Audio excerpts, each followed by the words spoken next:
What is going on, everybody? Welcome to Blind Power.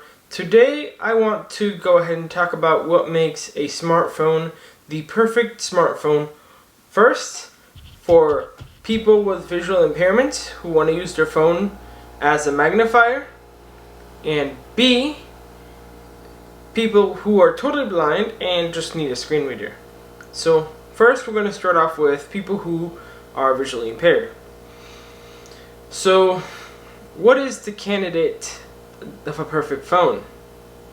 For me, a 6-inch phone, so a 6-inch screen size or above, okay? And the fact that it has a telephoto. For example, the OnePlus 8 Pro, very affordable. It's about $800 to $850. You can find them in good deals.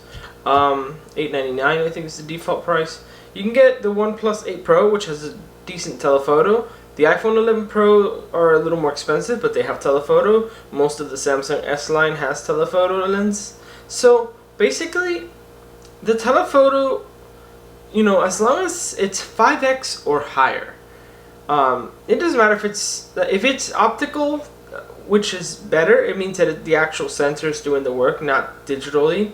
However, artificial intelligence AI has made it so that digital zoom instead of optical zoom has gotten just as good as optical, that thanks to AI and use something called pixel binning.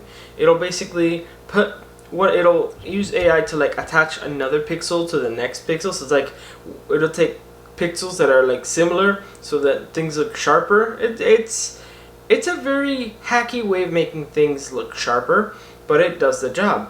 And something I noticed, so for example, the iPhone XS, when I had it, it had a focus issue where it would focus, unfocus, focus, unfocus. When you zoom in, on the iPhone 11 Pro and 11 Pro Max, you don't have that issue anymore. Apple fixed that thanks to AI. So there's some things that AI helps in the telephoto cameras, but just make sure it's 5x or higher, and make sure that the reviews are good on the cameras. Take a look at CNET, Pocket Now, read the review of the phone and listen for the camera tests. Are very important for us because we need that magnification on the, we need that telephoto camera to magnify whatever we want to read. Carrying around a pocket CCTV is archaic nowadays. The only reason why I liked, having a CCTV is because it was an Android tablet, and it was kind of cool. You had the camera that would point far away, and it was 100 megapixel. You can't get that on a phone with 50x. Certain, a CCTV just for reading the menu, it's not useful. Your phone can do that now. You don't have to carry another device just to read the menu. Your phone can do that for you.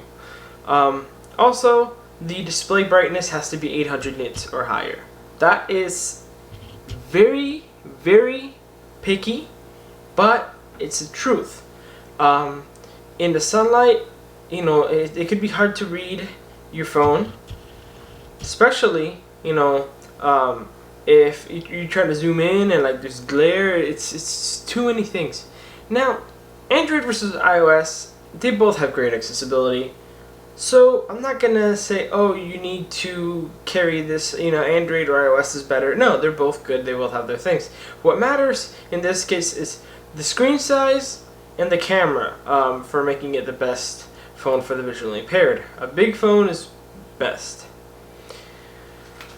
Now let's talk about the perfect phone for somebody who's a screen reader user. I can do this in both sides of the situation because I use a screen reader and magnification, and I'll tend to alternate depending on my use case. So that's why I'm doing this video.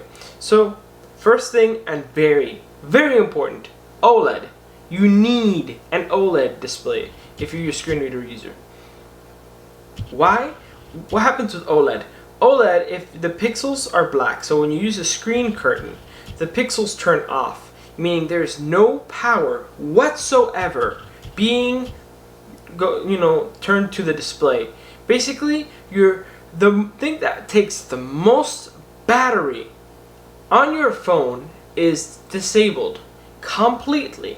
when you enable the screen curtain on any OLED display, because the black pixels means that it'll turn off those pixels individually. If you have the whole screen black, guess what? Every pixel's turned off, therefore your screen is not on. That is awesome.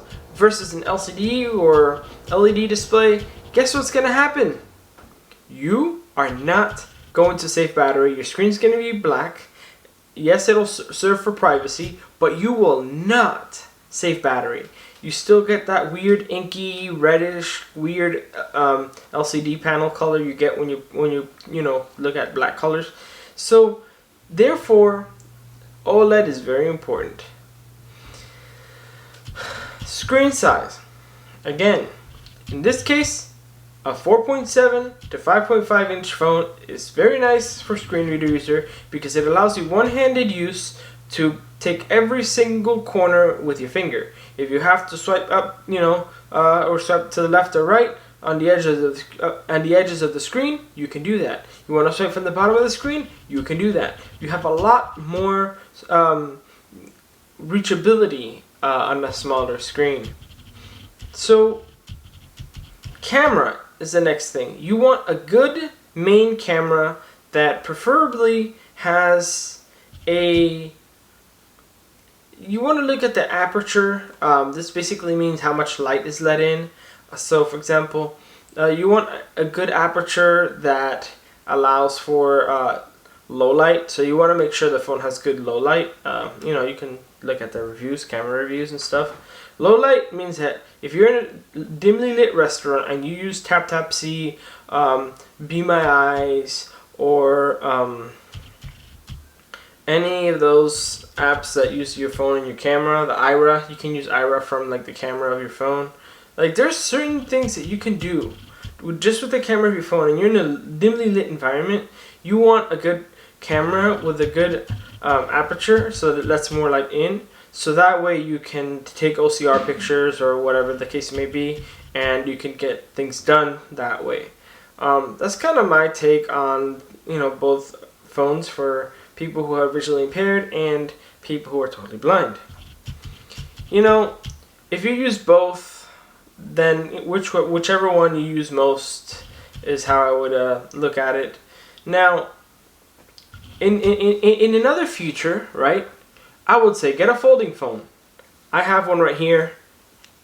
I love it. But I'm not going to tell you that. You know why? Because these phones cost, the cheapest one is $1,400 right now, which is the Galaxy Z Flip. And it's useless because you don't get a bigger screen. You just get a more compact form factor. If you want a true folding phone, you have to spend $1,900 for the Galaxy Fold or $2,400 for the Huawei... I forget the name of that phone, the one by Huawei, which I actually like the design better, but Huawei doesn't have Google Play services, so I'm sticking to the Fold. So, you see what I mean? Like, right now, that's my suggestion, but in the future, get a folding phone. Or, if budgeting is not a concern, get the Galaxy Fold. Basically, if you're visually impaired, you want a bigger screen, get a folding phone. If you're totally blind, you want battery life, get a phone with OLED, a smaller form factor, you're good to go. Hope you guys enjoyed this video. Comment, rate, subscribe. Thanks for watching. Goodbye. Hit the subscribe button and remember to enable the notification bell to get all notifications of Blind Power uploads. Hope you guys enjoyed this video. Thanks for watching.